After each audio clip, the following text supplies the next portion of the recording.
Salamlar, sayğılar, dəyərli Saf TV izləyicilər. Xoş gördük sizi növbəti görüş proqramında. Umarım ki, dünyanın hər bir tərəfindən ki, sizinlə bərabər o xoş saatları və xoş anları buracan başdan keçirtmiş olasınız. Dostlar, bildiyiniz kimi son həftələrin içində İranda olan ayaqlanmalar, Amnesty International Sazmanı Əfv Beynəlmiləlin verdiyi istatistiklərə dayanaraq 208-dən artıq və qeyri-müvəssəq istatistiklərə dayanaraq 1000 nəfərə yaxın ölüm, işgəncə, sərkub, açıq şiddət, İran deyilən hakimiyyətin İranda yaşayan və əsir olan xalqlara verdiyi ərməğan və töhvədir. Bildiyiniz kimi benzinin bahalaşmayından, 3 qat bahalaşmayından dolayı və onun direkt təsiri xalqın duzunda, çörəyində və iqtisadiyyatında, xalqın demək olar ki, babalarımızın bir məsələ vardı ki, bıçağı sümüyə dayandırdı və İranda 105-dən artıq şəhəri cadələrə, sokaqlara və etirazlara məcbur elədi. İran deyilən hakimiyyətin içində son 20 ildə hala bu günə qədər bu cür açıq şiddət və sərkub, baskı və vəhşət olunmamışdı və hakimiyyətin hətta reaksiyası bu baskıya və şiddətə qaçırılmaz idi. Bu günləri proqramımızda Bəluçistan bölgəsinin Xalq Partiyasının sözçüsü Sayın Nasır bəy Boladiyev bizimlərdilər və Bəluçistandan aldığımız məlumata qədər və Saf TV-nin mətbuat mərkəzinə gəldiyi məlumata dayanaraq hala bu günə qədər Bəluçistan bölgəsində etirazlar davam edibdi və internetin kəsilməsindən dolayı orada olan olaylarda çox az bir informasiya eləyə bilmişik ki, əldə edək. Ona xatir bu günləri Nasır bəy Boladiyevni bu günləri stüdiyoya dəvət etmişik və Sayın Boladiyevdən fikirlərini soruşacağıq ki, ümumiyyətlə bu etirazların mahiyyəti sadəcə ekonomi və xalqın həyat şəraitinin çətinləşməyindən və benzinin bahalaşmayından dolayıdır, ya ayrı bir mahiyyət daşıyır. Amma təəssüflə mən Yaşar Eydəri Bəluç dilini bilmədiyinə xatir və Sayın Boladiyev Türk dilini bilmədiyinə xatir məcburuq ki, bu proqramı bu günləri fars dilində və işğal dilində aparaq. Bizdən ayrılmayın, gedək Sayın Boladiyevin fikirlərini görək ki, hansı açıdan bu etirazlara baxıb və mövzunu necə analiz edəcək. Xeyli xoş آمدید جناب آقای بولادی به تلویزیون صاف تیوی. با تشکر، با عرض سلام و تشکر از همه دوستانی که در صاف تیوی کار میکنن و همینطور با عرض سلام به همه بینندگان و شنوندگان تلویزیون شما.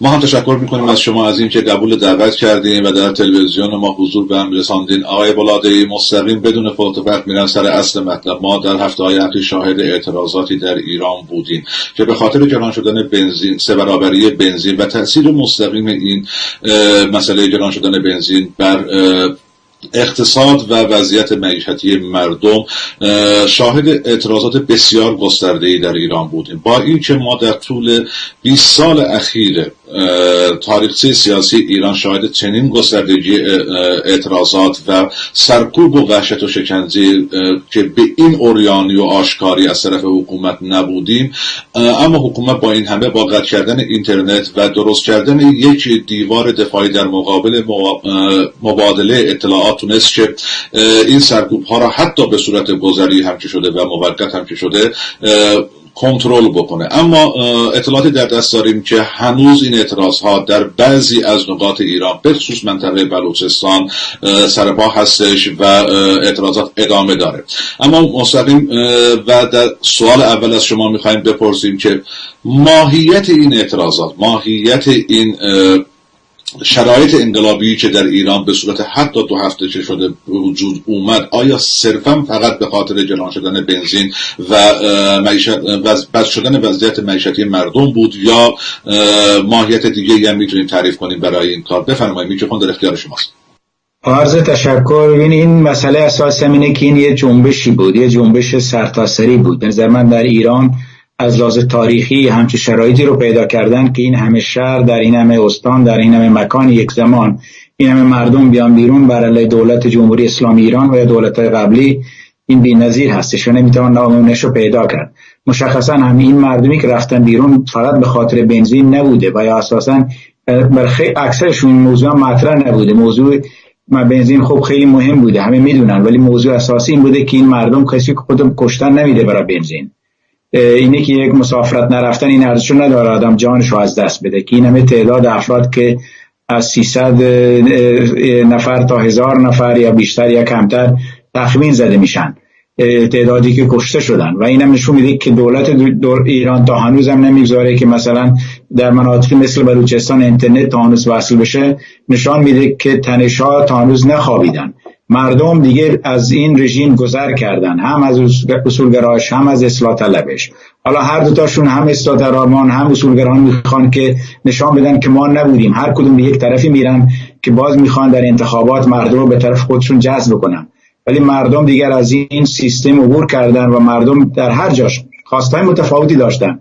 مثلا مردم تبریز، مردم اهواز، مردم سنندج یا مردم زایدان یا جای متفاوت در ترکمن صحرا و یا منطقه لرستان، خب مثلا با تهران، اصفهان خواستهای متفاوتی داشتن، ولی همه در یک چیز با همدیگه متحد بودن که میخوان از این دولت و از این نظام، از رژیم روحانی و خامنه‌ای گذر بکنن و به یک جای دیگری برسن. اون جای دیگر مسلماً خواستهای متفاوتی مردم دارن که میخوان بعداً به اون خواستهای خودشون هم برسن.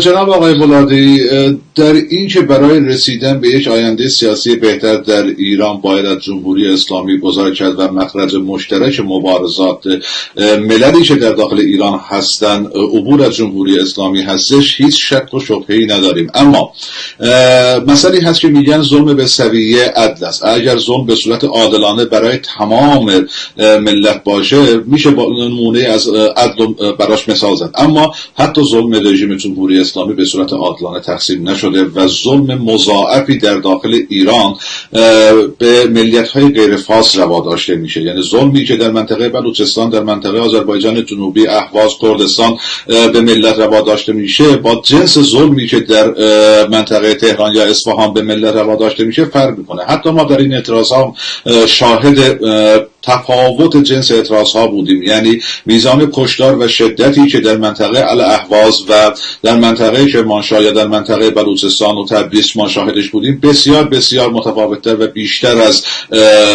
میزان شدت و سرکوبی بود که در سایر مناطق ما شاهدش بودیم. از منطقه بلوچستان ما اطلاعاتی در دست داریم هنوز تا به امروز اینترنت وصل نشده و اعتراض‌ها ادامه داره و اطلاعاتی که به صاف تیوی رسیده اینه که با دستگیری یکی از روحانیون اهل سنت در منطقه بلوچستان اعتراضات جنس دیگه‌ای به خود گرفته و هنوز تا به امروز ادامه داره.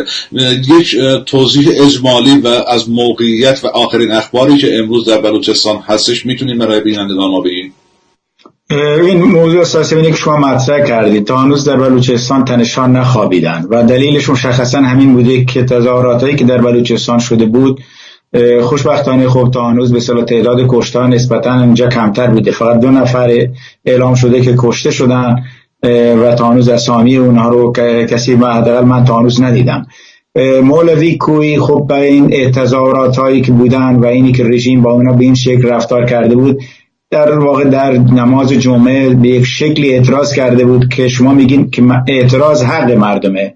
وقتی که مردم از همین حق استفاده میکنن و میان اعتراضات خودشون رو مطرح میکنن، شما از اسلحه گرم یا برای اونها رو سرکوب میکنه. حالا دقیقا نمیدونم مثلا کلماتش چی بودن، ولی گفته که شما با اعتراضات به شکل خشونت آمیزی برخورد میکنین و این صحیح نیست، این حق مردم رو خوردن هستش. به همین دلیل ایشونو خواستن به اون به اصطلاح مشهد و نمیدونم اون به اصطلاح دادگاه یا مرکز برای روحانیت که اونجا خودش و تعدادی از همراهانش رو باز نگه داشتن.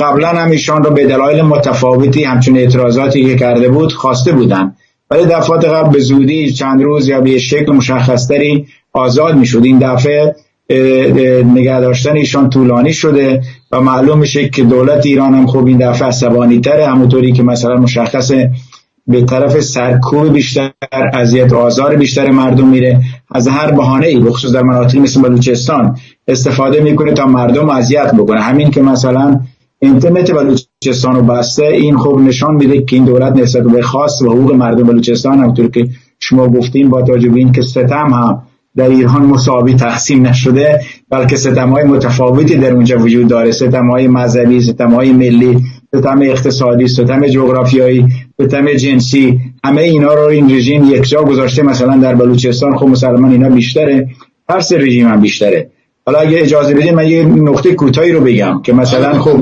شاه همین موضوع رو داشت که میگفت بلوچ‌ها رو باید عقب نگه داشت، بی‌اعتبار نگه داشت و باید مثلا همیشه اونجا یک حالت خفقان بیشتری داشته باشیم. رفسنجانی گفته بود بلوچستان آتش زیر خاکستره. همین آقای خامنه‌ای گفته بود که نطفه شرق و غرب در رابطه با ایران در بلوچستان بسته است و از اونجا شروع میشه. و همین حالا هم شهریاری یکی از نماینده‌های رژیم در مجلس جمهوری اسلامی ایران که به اصطلاح از زاهدان هستش و همینطور یکی از سخنگوهای دولت روحانی گفته بودند که در بلوچستان نه به خاطر فقط تظاهرات بلکه به دلایل متفاوت خارجی ما مثلا اونجا این اقدامات انجام میدیم. همه اینا رو رژیم دولت‌های ایران بهانه میکنن برای سرکوب و اذیت و آزار دادن مردم بلوچستان، وگرنه دلیل دیگری نیست بجز از این که این دولت واقعا میخواد مردم بلوچستان اذیت بکنه. جناب آقای بولادی، در تاریخچه 20 سال اخیر، یعنی اگر ما عمر جمهوری اسلامی رو به دو قسمت کنیم، در قسمت دوم در تاریخچه 20 سال اخیر اعتراضات در ایران ما شاهد اعتراضهای مختلفی بودیم، چه به صورت منطقه‌ای در بلوچستان، در آذربایجان، چه به صورت تقریبا میشه گفت مرکز محور. از اعتراضات دانشجویی سال 78 گرفته 85 تبریز تا 88 جنبش سبز تا 96 و اعتراضات اخیر آبان ماه، تا به حال شاهد چنین گستردگی از و شکل عریانی از سرکوب و شدت و شکنجه نبودیم. آیا جمهوری اسلامی اصلا انتظار چنین عکس‌العملی را از طرف ملت داشت یا خود جمهوری اسلامی هم در مقابل عمل انجام شده قرار گرفت؟ ببین، دیکتاتوری معمولا همچون عکس‌العملی را از مردم همیشه پیش بینی میکنن، به همین دلیل سرکوب و نظامیگری و کنترل رو همیشه سطحشو میبرن بالا. یعنی که کسی بگه جمهوری اسلامی ایران در واقع به یک شکلی به اصطلاح سرپرایز شده یا به یک شکلی منتظر همچین اقدامی نبوده، این به نظر من درست نیست. به همین دلیل هم در لحظات اولی که مردم اومدن بیرون اینا نیروهاشون رو به کار گذاشتن و برای کشتن مردم.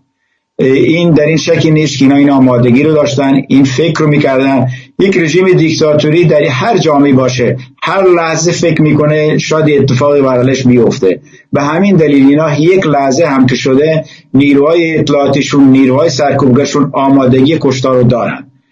یکی از مشخصات جامعه مدرن، دیکتاتوری‌های مدرن همین هستش که اینا با توجه به امکانات تکنیکی که هستش، با توجه به امکانات سرتاسری که هستش، سازمان یافتگی که دارن، اینا آمادگی کامل رو دارن برای کشتار مردم، ولی مردم دیگر به این نتیجه رسیدن که دیگه این رژیم رو باید با دل و جان جلوش بیستن. و امروز مثلا وقتی که اخبار رو گوش میکردم، البته من خب عکس‌ها رو ندیدم ولی همجوری اخبار رو گوش میکردم، یکی از خانم معلم ها اونجا صحبت میکرد، میگفت که دیگه مردم به اصطلاح آمدن بیرون که میخوان در مقابل این دولت، برای این که میخوان که از این بگذر بکنن و حاضرن خون خودشونو بدن، جوانان خودشونو به کشتن بدن. این وضعیتی ایجاد شده که مردم هم دیگر این تحمل ندارن و دولت ایران خب مسلما آمادگی داشته برای این سرکوب و در آینده هم آمادگی خواهد داشت، ولی به نظر من مردم دیگر به این نتیجه رسیدن که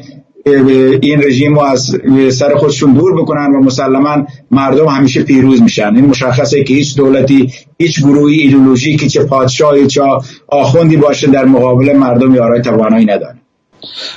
این اعتراضات رو دولت جمهوری اسلامی و رژیم ادعا میکنه که ما کنترل کردیم و تونستیم در اختیار بگیریم. به نظر شما آیا این اعتراضات تحت کنترل رژیم جمهوری اسلامی قرار میگیره یا همان آتش زیر خاکستری که شما اشاره کردین دوباره در یک مکان دیگه، یک زمان دیگه انتظار ادامه اعتراضات رو داریم؟ این اعتراضات به نظر من تا امروز هم تمام نشده. مثلا همونجوری یادآوریش کردیم در بلوچستان ادامه داشته، امروز در تهران جای دیگه تظاهرات بوده، مردم به دلایل متفاوتی میان بیرون تظاهرات میکنن. به نظر من تا امروز